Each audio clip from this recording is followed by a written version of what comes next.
All right, so we're burning the midnight oil tonight, and I thought I would take a quick moment to update everybody on how the new Pendulum station is going and just kind of show some of the things that we're doing different this time around compared to the old layout. And, provide a quick update. If you're new to model railroading, it might inspire you, and if you've been in model railroading for a while, it might give you some ideas. And if you see anything that stands out, let me know because I'm always open to a little bit of critique, especially as somebody who lives in the States and doesn't have access to stations nearby, like all you British modelers do. I have to rely on books and YouTube videos. So let's go ahead and jump into it. So if you remember on the old layout, which was the video I put out before the last one, we took that apart for a couple reasons. One, it wasn't very prototypical, and it would have been especially noticeable to an advanced modeler.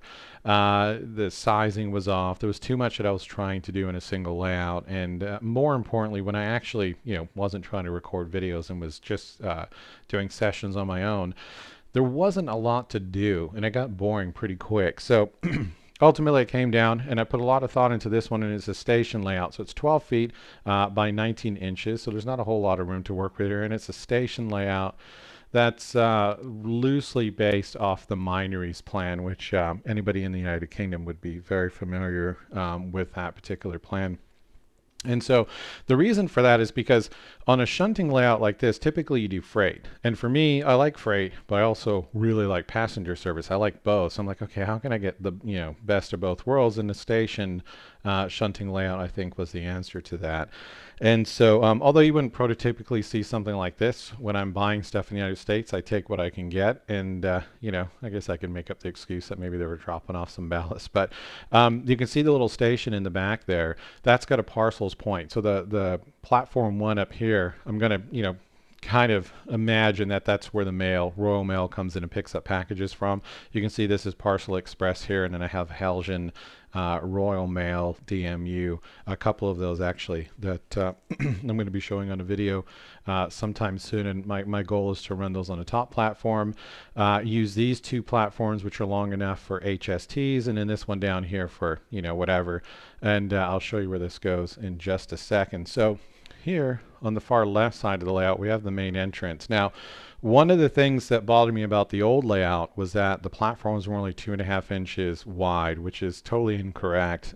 British platforms are quite wide, especially when there's high-speed trains going through.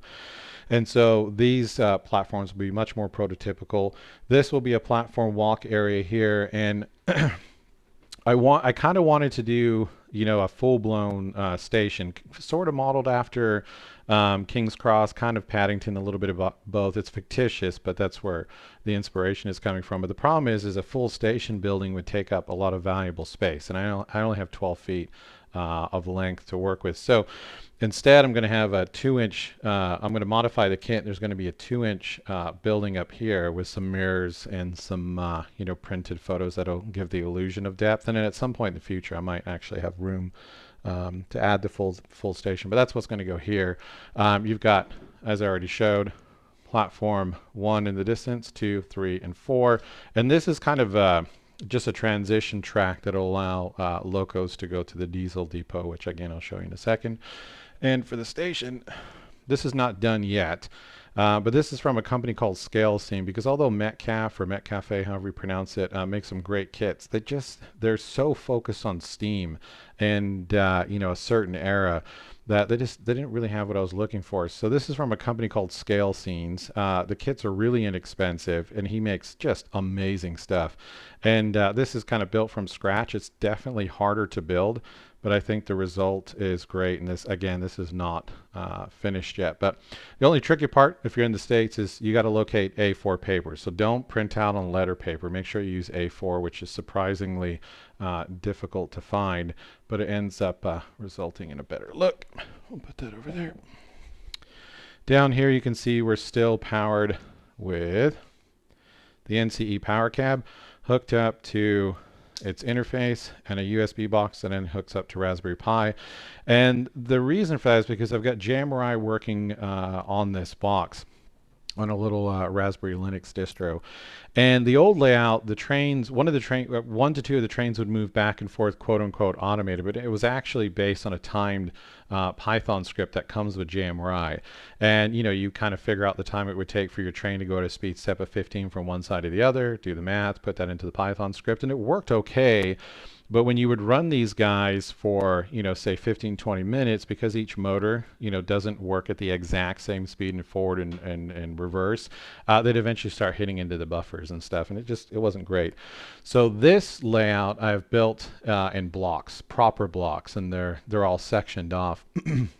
And so that'll allow me to put sensors at one side of the layout and on the other, so that these two top lines can be fully automated with trains going back and forth controlled by JMRI, which gives the illusion, especially on, because I don't have a runaround layout, that will give me the illusion of being able to have something like that, the trains going back and forth, everything's super busy, while, say, for example, moving the Class 37 around and respecting those trains as they go back and forth. And it'll really bring everything to life. And one more thing is, you can see there's a little speaker back there.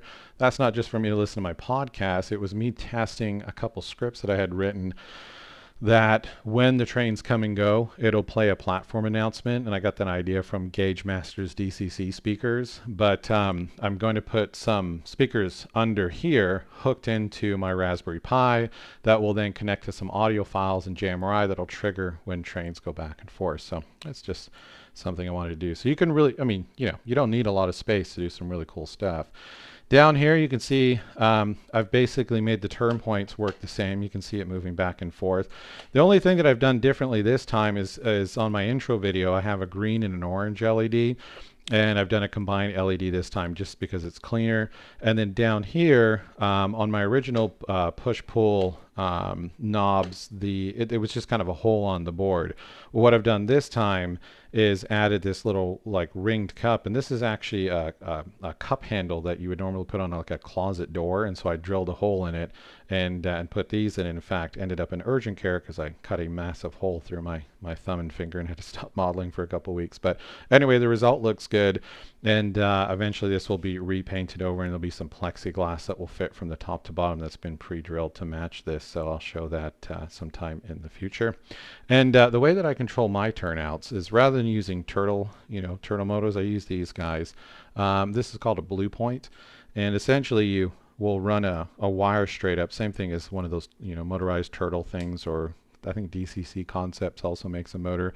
And I just wanted something that was reliable, no motors. The kids can come move these back and forth all day long, and they're just going to probably last forever. My last layout went through some serious abuse, and these held up just fine. So I really like these, and because they're double pull, double throw, you can hook up your turnouts on one, and then a signal or something on the other. Now the reason I have these LEDs is because all of my points are powered, so there's no insel frogs, and a few times I've run the trains into the turnouts and it's caused a short. So these LEDs just let me know, hey, if it's in green, it's in its default position, and if it's red, it is thrown, and it just reminds me to switch things around. So let's go ahead and move down. So British, funnily enough, I knew that British drivers obviously drive on the left side, but I didn't know the trains did as well, which, I guess that makes sense.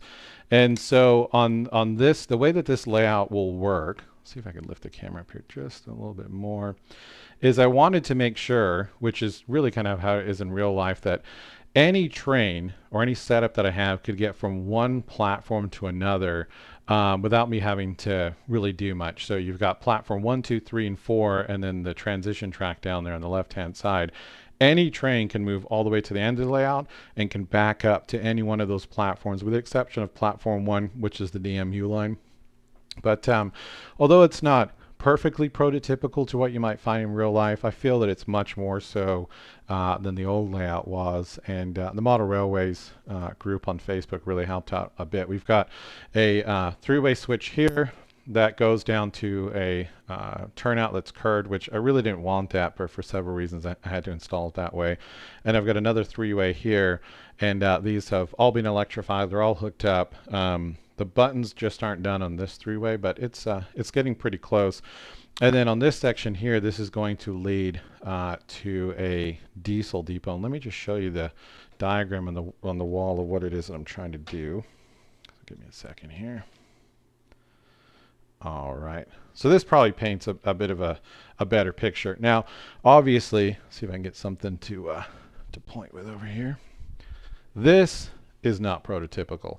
You wouldn't see a diesel depot, I think, right by a station like this. But you know, as modelers, when we're working with space like this, we have to make compromise. So we've got our outbound and our inbound. And the way that I've designed this is that British passenger trains are huge, much bigger than what we'd see in the States. And I don't have the room for that. And so the way that I've designed this is that anything that's 38 inches, which is about a loco with 3 passenger cars, again, not super prototypical, but I'm happy with it, can move to any point up here. So if you've got a loco with 3 passenger cars, it can move up here and come backwards and go here, go up to the top. You know, it can move to any direction, and that gives me a lot of flexibility to move around. So my thought is that the top part will be where the Parcel Express goes and the DMU, the Royal Mail DMU, which can pick up mail from here. These will handle your HSTs, which I don't own a Class 43, but I hope to at some point in time. And then we've got another, you know, platform down here. And so let's say, you know, they're coming in, you know, from wherever land, then come down here. A loco can detach, it can come down here, go and get some fueling or some repair. The next one can kind of come out and go here. Perhaps I got to switch some stuff around. Maybe the passenger cars are wrong.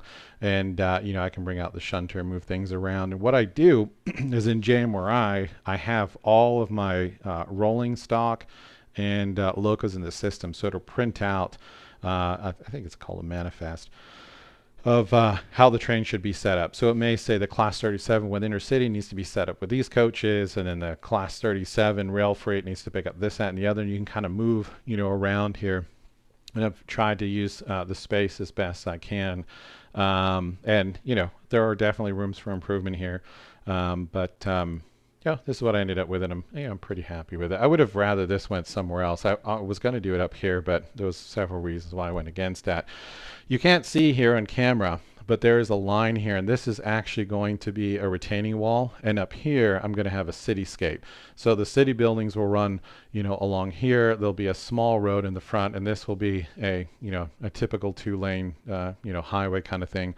And this will, kind of hard to explain, but there'll be a tunnel that goes here, and this is the end of the 12-foot layout. But I'm going to be building a staging area on a cart that will basically come up here and connect, because there's a door right here that you can't see in video. So the cart will come up.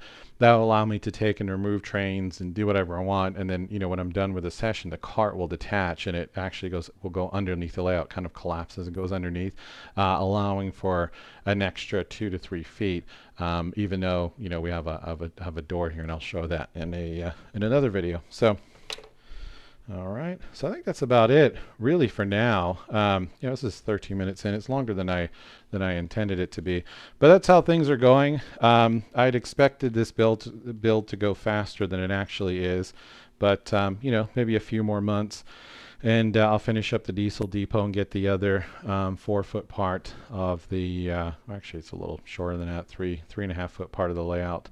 On here, and we'll be ready to start ballasting and doing the fun stuff. I got to ballast and weather and all that fun jazz all over again. So yeah, that's how things are going. Thanks so much for watching. I'll provide another update in a couple months. I don't want to, you know, bore everybody with weekly updates, but that's what we're looking at. Hopefully this gave you some ideas, and I'm always open to stuff. I don't want to rip any more track out if I've made a complete disaster here, but I can assure you the spacing is good, and I don't know. I think it's come along all right. Thanks so much for watching. Speak to you soon. Till the next video. Bye-bye.